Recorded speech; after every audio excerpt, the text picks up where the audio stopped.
was thinking about something today. Have you ever apologized for your body? Not because you hurt someone. That's not what I'm talking about. Not because you did something wrong. No. But because you couldn't walk as fast as somebody else. Because you needed to sit down every couple seconds. Because you couldn't carry something. And when I say carry, I mean, like carry a package, right? Because you needed a cane. That's me. Because you gained weight. Because you couldn't do what you used to do. I wonder how many apologies we've given away simply because our bodies changed. So today, I don't think our bodies are the ones who owe anybody an apology. So grab a snack and come on back.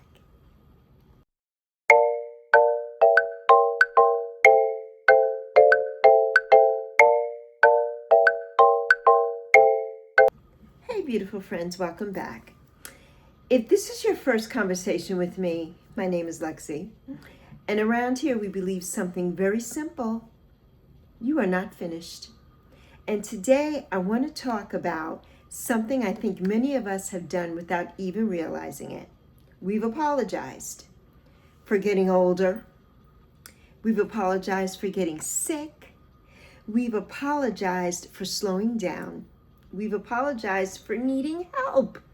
And we've apologized for simply existing in the body we have today. I know I did. For years. There's a time, when I could do more, but then everything changed. I could walk farther. I could stand longer. I could carry heavier things. I could go all day without thinking twice about my body. Then life happened. Diabetes happened for me. Getting older happened for me. And suddenly everything required more planning, more patience, especially from the people around me, more grace that I had to give myself. Except I wasn't giving myself any grace, right? I wasn't. I was apologizing instead. I'm sorry, I walk so slowly. I'm sorry, I need to sit down.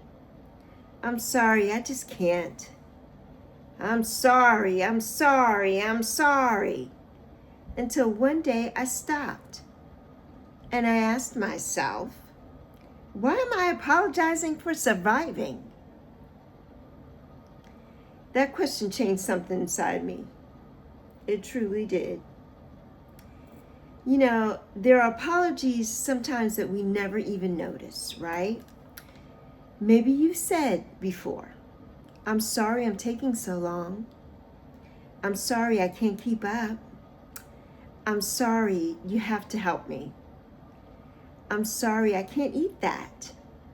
I'm sorry I'm tired. I'm sorry my knees, that's one of mine. And I'm sorry my back, that's another one of mine. I'm sorry my memory. We apologize so often. We don't even hear ourselves anymore. We're constantly apologizing. But here's the thing, right? Would you ever expect someone you love to apologize for having arthritis or diabetes or chronic pain or using a wheelchair?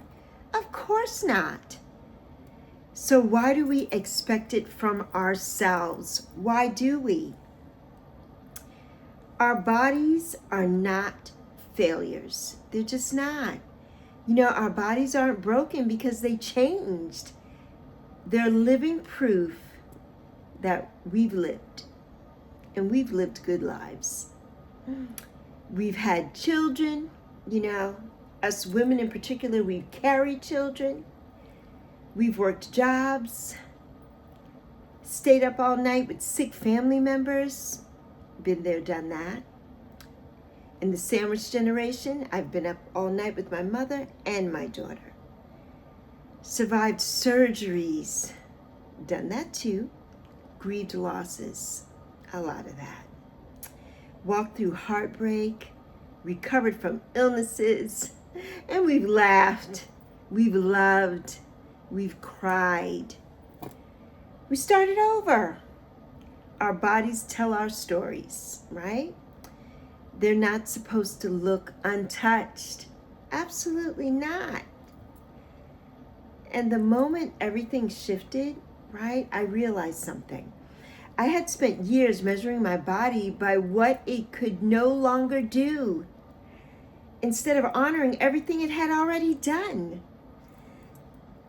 That isn't gratitude, right? That's grief. And grief deserves compassion, not criticism at all. So I made a decision. I was done apologizing. If I need my cane, I'm taking my cane, which for me, whenever I leave this house, I have to have it. If I need to rest, I'm resting. I don't sit up all night anymore, and I don't entertain people when I'm tired. I need to rest. I can't do that with you today. If I have to move a little slower, which a lot of times I do now, I don't go anywhere quickly. No, there's no quickness happening over here. Then the world can simply just wait a little longer because I have to take my time. You know, my value has never depended on my pace. Never has. Something I want you to remember is there's a difference between limitations and worth. Our bodies may have limitations now. Every human body eventually does. But our worth, never. Not at 20, not at 40, definitely not in the 60s, and not at 90. Worth doesn't shrink your abilities to change. Absolutely not. And you know, we have that freedom after 60.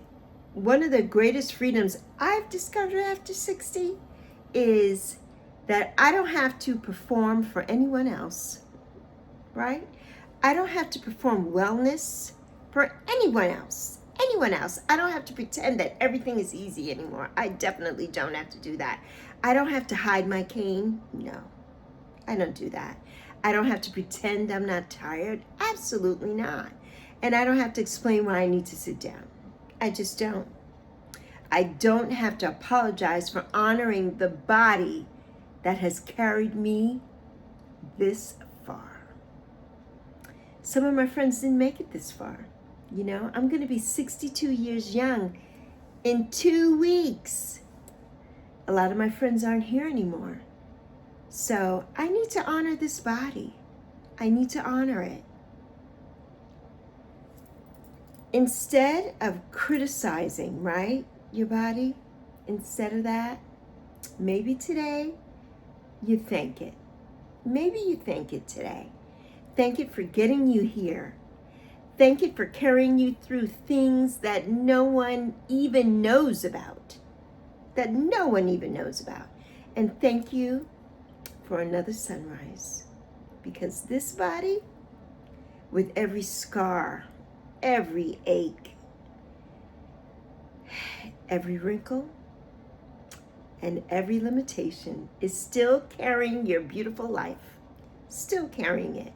And that deserves gratitude, not apology. Not apology. So before we go, I'd love to hear from you. What's one thing that your body has carried you through that you're grateful for today? What's one thing? Let's remind each other that our bodies are not our enemies. They're not. They're our oldest companions. And I'll leave you with this. My body stopped being the enemy the day I stopped asking it to prove my worth. Love you plenty.